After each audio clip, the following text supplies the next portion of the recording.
In this video, we're going to cover what is arguably the single most important concept in all of statistics. And maybe, well, I mean, if you go into almost any scientific field, you might even argue it's the single most important concept. And I've actually told people that it's kind of sad that they don't cover this, in the core curriculum. Everyone should know about this because it touches on every single aspect of our lives, and that's the normal distribution or the Gaussian distribution or the bell curve. And just to kind of give you a preview of what it is, and my preview will actually make it seem pretty strange, but as we go through this video, hopefully you'll get a little bit more of an intuition of what it's all about. But the Gaussian distribution or the normal distribution, they're two words for the same thing. It was actually Gauss who came up with it. I think he was studying astronomical phenomenon when he did. But it's a probability density function, just like we studied the Poisson distribution. It's just like that. And just to give you the preview, it looks like this: that the probability of getting any x, and it's a class of probability distribution functions, just like the binomial distribution is and the Poisson distribution is based on a bunch of parameters, but it's equal to. And this is how you would traditionally see it written in a lot of textbooks. And if we have time, I'd like to rearrange the algebra just so you get a little bit more intuition of how it all works out, or maybe we could get some insights on where it all came from. I'm not going to prove it in this video. That's a little bit beyond our scope, although I do want to do it. And there's actually some really neat mathematics that might show up in if you're a mathlete, there's something called Stirling's formula, which you might want to do a Wikipedia search on, which is really fascinating. It approximates factorials with essentially a continuous function, but I won't go into that right now. But the normal distribution is 1 over, this is how it's normally written, the standard deviation times the square root of 2 pi times e to the minus 1/2. And I like to write it this way, it's easier to remember, times whatever value we're trying to get minus the mean of our distribution divided by the standard deviation of our distribution squared. And so if you think about it, actually, just is a good thing to just notice right now. This is how far I'm from the mean, and we're dividing that by the standard deviation of whatever our distribution is. And this is a preview of actually a normal distribution that I've plotted. The purple line right here is a normal distribution. And just so you know, the whole exercise here, I know I jump around a little bit, is to show you that the normal distribution is a good approximation for the binomial distribution, and vice versa. If the binomial distribution, if you take enough trials in your binomial distribution, we'll touch on that in a second. But it's the intuition of this term right here, I think, is interesting, because we're saying how far are we away from the mean. We're dividing by the standard deviation. We're saying, so this whole term right here is how many standard deviations we are away from the mean. And this is actually called the standard z-score. One thing I found in statistics is there's a lot of words and a lot of definitions, and they all sound very fancy. The standard z-score. But the underlying concept is pretty straightforward. Let's say I had a probability distribution, and I get some x value that's out here, and it's 3.5 standard deviations away from the mean. Then its standard z-score is 3.5. But anyway, let's focus on the purpose of this video. So that's what the normal distribution, I guess the probability density function for the normal distribution looks like. But how did it get there? I guess even more importantly, I want, by the end of this video, you should at least feel comfortable that this is a good approximation for the binomial distribution if you take enough trials. And that's what's fascinating about the normal distribution, is that if you have the sum, and I'll do a whole other video on the central limit theorem, but if you have the sum of many independent trials, approaching infinity, that the distribution of those, even though the distribution of each of those trials might have been non-normal, but the distribution of the sum of all of those trials approaches the normal distribution. And I'll talk more about that later. But that's why it's such a good distribution to kind of assume for a lot of underlying phenomenon if you're kind of modeling weather patterns or drug interactions. And we'll talk about where it might work well and where it might not work so well. Like sometimes people might assume things like a normal distribution in finance, and we see in the financial crisis that's led to a lot of things blowing up. But anyway, let's get back to this. And this is a spreadsheet right here. I just made a black background, and you can download it at, let me write it right here, at khanacademy.org. khanacademy.org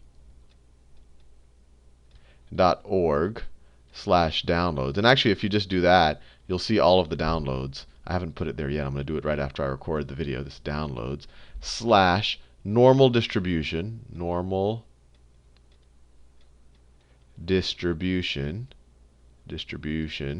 that's distribution.xls. If you just go up to khanacademy.org/download/, you'll see all of the things there, and you'll see that this spreadsheet. And I encourage you to play with it and maybe do other spreadsheets where you experiment with it. So this spreadsheet, what we do is we're doing a game where, let's say I'm on a street, and I flip a coin. I flip a completely fair coin. If I get heads, let's say this is heads, I take a step backwards, or let's say a step to the left. And if I get a tails, I take a step to the right. Right? So in general, I always have this is a completely fair coin. I have a 50% chance of taking a step to the left, and I have a 50% chance of taking a step to the right. So your intuition there is, if I told you I took 1,000 flips of the coin, you're going to keep going left and right. If by chance you get a bunch of heads, you might end up really kind of moving over to the left. If you get a bunch of tails, you might move over to the right. And we learned already that the odds of getting a bunch of tails, or many, many, many, many more tails than heads, is a lot lower than things kind of being being equal or close to equal. And right here, what I've done, let me turn into the let me scroll down a little bit. Okay. I don't want to lose the whole thing. All right. So what I've done right here is I have this little assumption here, and I encourage you to fill that out and change it as you like. This is the number of steps I take. This is the mean number of left steps. And all I did is I got the probability, and we figured out the mean of the binomial distribution. The mean of the binomial distribution is essentially the probability of taking a left step times the total number of trials. And so that's equal to 5. That's where that number comes from. And then the variance, and I'm not sure if I went over this. I need to prove this to you if I haven't. I'll make a whole other video on what on the variance of the binomial distribution. But the variance is essentially equal to the number of trials, 10, times the probability of taking the left step, or kind of a successful trial. That's what I'm defining left as a successful trial, but it could be right as well, times the probability of 1 minus a successful trial or non-successful trial. In this case, they're equally probable, and that's where I got the 2.5 from. And that's all in the spreadsheet. If you actually click on the cell and look at the actual formula, I did that, although sometimes when you see it in Excel, it's a little bit confusing. And this is just the square root of that number, right? The standard deviation is just the square root of the variance. So that's just the square root of 2.5. And so if you look here, this says, okay, what is the probability that I take 0 steps? So I take a total of 10 steps, just to understand the spreadsheet. So if I take a total of 10 steps, what is the probability that I take 0 left steps? Well, and just to clarify, if I take 0 left steps, that means I must have taken 10 right steps. And I calculate this probability, and I should have drawn maybe a line here. This is the binomial. I calculate this using the binomial distribution. And how do I do that? Well, I say, what is the probability that I take? Well, I take a total of 10 steps. So let me actually switch colors just to make things interesting. Let's see, do they have a purple here? I'll do a blue. So the blue for binomial. So what I have here is how many total steps? I'm going to take, so there's a total of 10 steps. So 10 factorial. That's kind of the number of trials I have. Of that, I'm choosing 0 to go left. So 0 factorial divided by 10 minus 0 factorial, right? This is 10 choose 0. I'm choosing 0 left steps of the total 10 steps I'm taking, times the probability of 0 left steps. So it's the probability of a left step. I'm only taking 0 of them, times the probability of a right step, and I'm taking 10 of those. So that's where this number came from, this 0.001. That's what the binomial distribution tells us.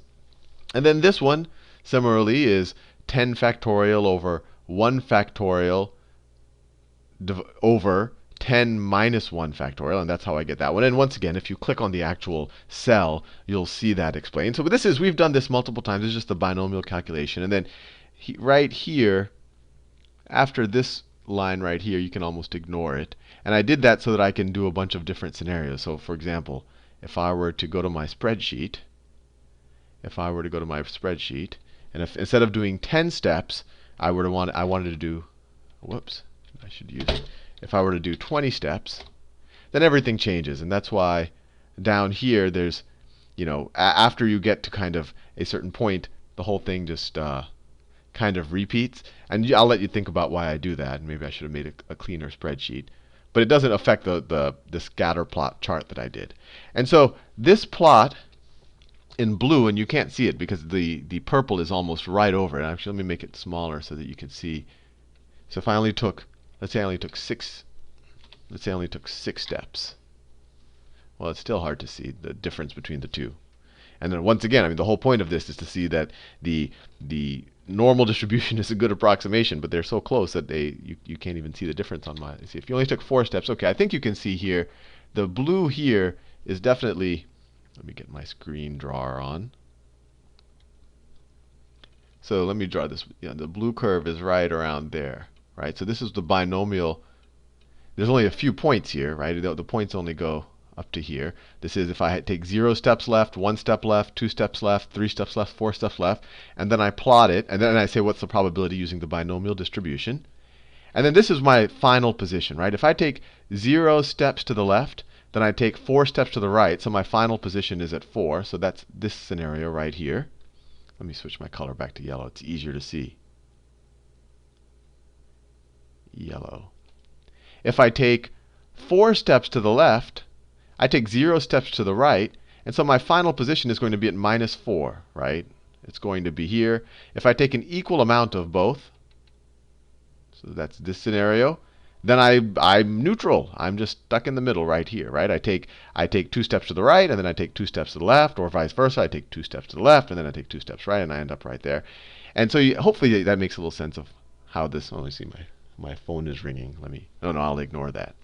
Because the normal distribution is so important. And actually, my 9-week-old son is watching, so this is the first time I have a live audience, but I thought he might pick up something about the normal distribution. But anyway, this is, so the blue line right here, and I'll trace it maybe in yellow just so you can see it, is the plot of the binomial distribution. And I connected the lines, but you see the binomial distribution looks something more like this, where this is the probability of getting to -4. This is the probability of going to -2. This right here is the probability of ending up nowhere. And then this is the probability. See, actually, no, the point is right here. This is the probability of ending up 2 to the right. And then this is the probability of ending 4 to the right. This is the binomial distribution. I just plotted these points right here. This is 0.375. This is 0.375. That's the height of that. Now, what I wanted to show you is that the normal distribution approximates the binomial distribution. So this right here, I wanted to say, what does the normal distribution tell me is the probability of ending up with exactly 0 left steps. And then this is a little bit tricky because the normal distribution, so the binomial distribution is a discrete probability distribution. You could just look at this chart or look here and you say, what is the probability of ending up to, having exactly, let's say, 1 left step and 3 right steps, which puts me right here. Well, you just look at this chart and you say, oh, that puts me right there. I just read that probability. It's actually 0.25. And I say, oh, I have a 25% chance of ending up 2 steps to the, what example was that? Oh yeah, 2 steps to the right. There's a 25% chance. The normal distribution function is a continuous probability distribution. So it's a continuous curve. It looks like that. It's the bell curve. And it goes off to infinity and starts approaching 0 on both sides. It looks something like that. But this is a continuous probability distribution. You can't just take a point here and you say, what's the probability that I end up 2 feet to the right? Because if you just say that, there's the probability of being exactly, and you should watch my video on probability density functions, but the probability of being exactly 2 feet to the right, exactly, I'm talking to the atom, is close to 0. So you actually have to specify a range around this. And what I assume in this is I assume that within essentially a half a foot in either direction. right? If we're talking about feet. So to figure that out, what I did here is I took the value of the probability density function there, right? And I'll show you how I evaluated that. And then I multiplied that by 1. So it gives me this area. And I use that as an approximation for this area. If you really wanted to be particular about it, what you would do is you would take the integral of this curve between this point and this point as a better approximation. We'll do that in the future. But right now, I just want to give you the intuition that the binomial distribution really does converge to the normal distribution. So what is this number right here? Well, I said, what is the probability? Well, let me do something like this. Let's say this one right here, because I don't want to use the 0. So what is the probability that I take one left step? I kind of used left steps as a success. So what is the probability of 1? And that equaled 1 over the standard deviation. When I only took 4 steps, the standard deviation was 1. So 1 over 1. Actually, let me change this because I think it might be, let me change it to a higher number. Let's see, if I make this, I don't know. Let me go back to the example where I'm at 10. All right. So if this is at 10, let me go back to my drawing tool. OK. So this calculation right here, no, let me do this calculation. Actually, even better, let me do this calculation right here. All right. So what's the probability that I have 2 left steps? And if I have 2 left steps, I took a total of 10 steps. So I'm going to have 8 right steps. And that puts me 6 to the right. So that's, this point right here. So what's that probability? How do I figure this out using the probability density function? How do I figure this out? Well, I say the probability of taking 2 left steps, that's how I calculate it. If you actually click on the cell, you'll see that, is equal to 1 over the standard deviation, 1.581. And I just directly reference the cell there. Divided times the square root of 2 pi. And I'll go on, I always go on in awe of the whole notion of e to the I pi is equal to -1 and all of that. But this is another amazing thing, that all of a sudden we have this, as we take many trials, we have this formula that has e and pi in it and square roots. But once again, these two numbers just keep showing up. And it tells you something about, I don't know, the order of the universe with a capital O. But let's see. So times e to the -1/2 times x. Well, the x is what we're trying to calculate. 2 successes. So to have exactly 2 left, so it's 2 minus the mean. So the mean is 5. 2 minus 5 divided by the standard deviation divided by 1.581. All of that squared. That's where this calculation came from. And so, if you really, so I told you in the last one, this just tells you, this right here just tells me this value up here. And I assume that the probability, if I want to know this exact probability, it's the area of this. And if I just take one line, the area is 0. So to be exactly 2 feet away using remember, in this case, you can only be 2 feet away because we're taking very exact steps. But what the normal distribution is, it's a continuous probability density function. So it can tell us what's the probability of being 2.183 feet away, which obviously it can only happen if we're kind of taking infinitely small steps every time. But that's where its use is. It happens kind of when you start taking an infinite number of steps. But it can approximate the discrete. And the way I approximate it is I say, oh, what's the probability of being within a foot of that? And so I multiply this height, which I calculate here, times 1. So, let's say this has a base of 1 to calculate this area, which I use as an approximation. So you just multiply that times 1, and that's what you get here. And I just want to show you, even with just 10 trials, the curves for the normal distribution here is in purple, and the binomial distribution is in blue. So they're almost right on top of each other. They started when the number of steps I took was a little bit smaller. And as you take many more steps, they almost converge right on top of each other. And I encourage you to play with this spreadsheet. And actually, let me show you that they converge.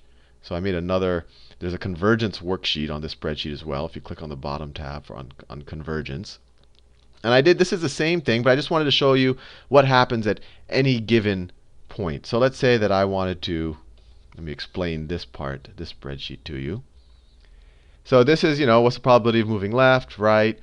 So this is just saying, I'm just fixing a point. What's the probability, and you could change this, of my final position being 10.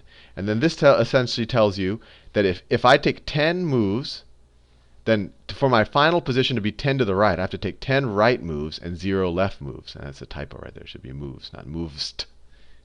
If I take 20 moves to end up 10 moves to the right, then I have to make 15 right moves and 5 left moves. And likewise, if I take a total of 80 moves, if I take 80 flips of my coin to make me go left to right, in order to end up 10 to the right, I have to take 45 right moves and 35 left moves in any order. And it'll end up with 10 to the right. So what I want to figure out is, as I start taking, a bunch of total moves, it's like my total moves, I mean, here I max it out at 170, but you could kind of say, if I started flipping this coin an infinite number of times, I want to figure out what's the probability that my final position is 10 to the right. And what I want to show you is that as you take more and more moves, the normal distribution becomes a better and better approximation for the binomial distribution. So right here, this calculates the binomial probability, just the way we did it before. And you could look at the cell to figure it out. This says 10. I use left moves as a success. So this is 10 choose. This is 10 choose 0, and we know what that is. That's 10 factorial over 0 factorial over 10 minus 0 factorial times 0.5 to the 0 times 0.5 to the 10. That's where that number comes from. If I go to, let's say, this one right here is calculated. Actually, let me write it out because I think it's interesting. I have a total of 60 total moves. So it's 60 factorial over, I have to have 25 left moves. So 25 factorial times 60 minus 25 factorial times the probability of a left move, and I have 25 of them, times the probability of a right move, and I have 35 of those. Right? So that's where each of those, so that's just where what the binomial probability distribution will tell us. And then it figures out the mean and the variance for each of those circumstances. And you could look at the formula, but the mean is just the probability of having a left move times the total number of moves. The variance is probability of left times probability of right times total number of moves. And then the normal probability, once again, I just use the normal probability. I just use so I approximate it the same way. So for example, in this situation right here, and Excel has a normal distribution function, but I actually typed in the formula because I wanted to kind of see that, what was under the covers for that function that Excel actually has. So I actually say, what's the probability of 25 left moves? Oh no, let's see, no, 45 left moves. So I say the probability of 45 left moves is equal to 1 over the standard deviation. So in this situation, the standard deviation is the square root of 25. So it's 5 times 2 pi times e to the minus 1/2 times 45 minus the mean minus 50 over the standard deviation, which we figured out was 5 squared. So that tells me the value of what the normal distribution tells me for this situation with this standard deviation and this mean. And then I multiply that by 1. So you don't see that in formula. I don't actually write times 1 to actually figure out the area under the curve, right? Because remember, it's a continuous distribution function like that. This right here just gives me the value. But to figure out the probability of being within a foot of it, I have to multiply it by 1, or I'm approximating really. I really should take the integral from there to there, but this little rectangle is a pretty good approximation. And this chart, I show you that as the total number of moves gets larger and larger, the difference between what the normal probability distribution tells us and the binomial probability distribution tells us gets smaller and smaller in terms of the probability of you ending up 10 moves to the right. And you can change this number here. Let me change it just to show you. You could change it. You could say, oh, what's the probability of being 15 moves to the, no, I used the wrong tool. You could say, what's the probability of being 15 moves to the right? And actually, no, that one doesn't. 15 moves to the right. It looks like it kind of, no, that's not. Let's see, it's 10. And if I go 12, it converges. And then if you go to 13, I think that something's happening with the floating point error, because when you get to large factorials, I think something weird happens out here. But like if you do 3, something weird is happening. 5, 10. Yeah, you maybe have to just get even further out. So as for 10, you can see clearly that it converges, and I'll try to figure out why I was getting those weird sawtooth patterns. If you get 11, no, everything is, maybe while I do screen capture, something weird is happening. But anyway, the whole point of this was to show you that if you wanted to figure out the probability of being 10 moves to the right, as you take more and more flips of your coin, the normal distribution becomes a much better approximation for the actual binomial distribution. And as you approach infinity, they actually converge to each other. Anyway, that's all for this video. I'll actually do several more videos on the normal distribution just because it is such an important concept. See you soon.